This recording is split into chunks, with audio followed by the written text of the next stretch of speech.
Hi, good morning. Don here. Welcome to day number 22 of 30 here of the 30-day practice blueprint.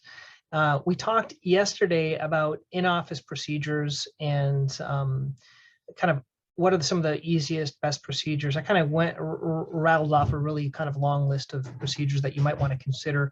Procedures are, in my opinion, the most fun thing that we do in podiatry, even more fun, I think, than surgery. I'm going to talk about something that might not be so much fun, but I want to give you kind of the high points of using your medical record. Now, I know every medical record is different. I'm going to do like the 80-20 of medical records. And we've tried a couple of different types. We used to have, before this one, we're using Athena right now. Before we used Litec MD. And then before that, we used MediNotes. So my best tip is, if you're using a medical record, learn how to do it really well. Okay, don't wait for someone else to teach you. Don't wait to get training from the company. Basically, you just have to delve in and do it. The problem with medical records when you get a new one is that every patient is considered a new patient, so it's a lot of documentation. I have some of my favorite hacks. Now, this might be separate for your medical record, kind of whichever one you're working with. So I'm gonna first kind of go through my favorite things that really make my life easy, and then I'm gonna go in and show you on a kind of a test patient. Okay, so number one would be using something we call in Athena, it's called dot codes, which is basically you hit dot and then you type something out and it'll put in a whole like paragraph, 2 paragraphs of information. So those are called dot codes. Anytime that you type something more than once, twice, or 3 times, you can add a dot code. So we do not transcribe. We actually use these things. So if I'm doing something for plantar fasciitis, you can do dot plantar fasciitis and it'll pull that in. And I'm going to show you how to do that in a second. That's like my favorite thing that helps speeding up notes. So if you're doing things, you might have, for example, I saw, let's say a paronychia follow-up. Then you have a paronychia follow-up with a granuloma. And then you have a paronychia follow-up, needs a matrixectomy. So all these things, you can do it. You can even do it, even if you want right, left, things like that. Those are in the discussion notes. Now you can make actual note templates based on those as well if you'd like, but I've just found that this system works pretty well. Let me share my screen and we'll kind of get into this here. Okay.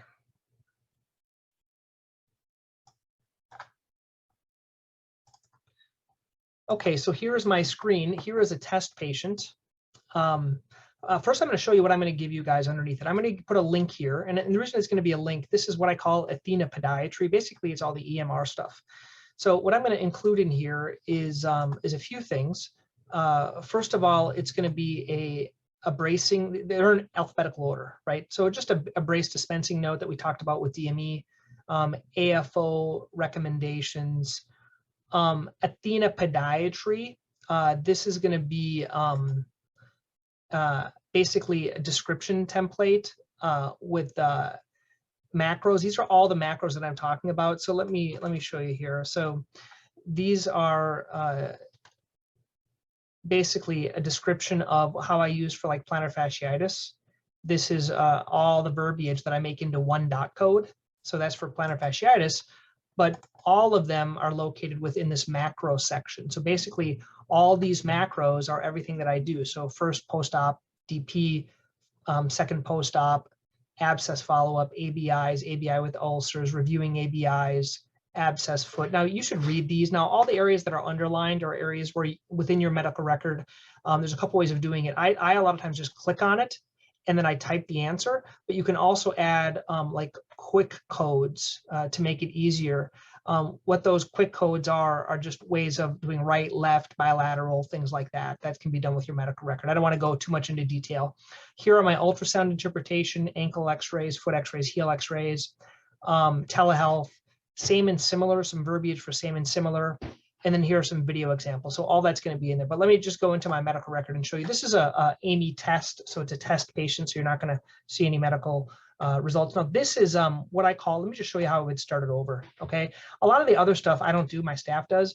But what I have here, I have these saved findings that the most of the time I use foot pain normal. That's like my master template.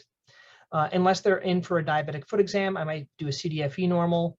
I tried to make a master template. It didn't really work out, but so I just make the foot normal my master one. But I would recommend making a master one versus having multiple of these. It just gets a little overwhelming. So that's the saved findings. And then I also have the templates. Now, this is the add-ons I was talking to you about. So basically, you take the foot pain, and then you add on nails and calluses, you add on a wound exam, you add on a lesion exam, you add on a balance gait test. So you can add on stuff, okay? So with templates, what you'll find, for example, with a wound exam, everything comes out not filled out. Do you see that? That's not very beneficial. But if I'm adding it on to a normal one, then I can just fill out the stuff.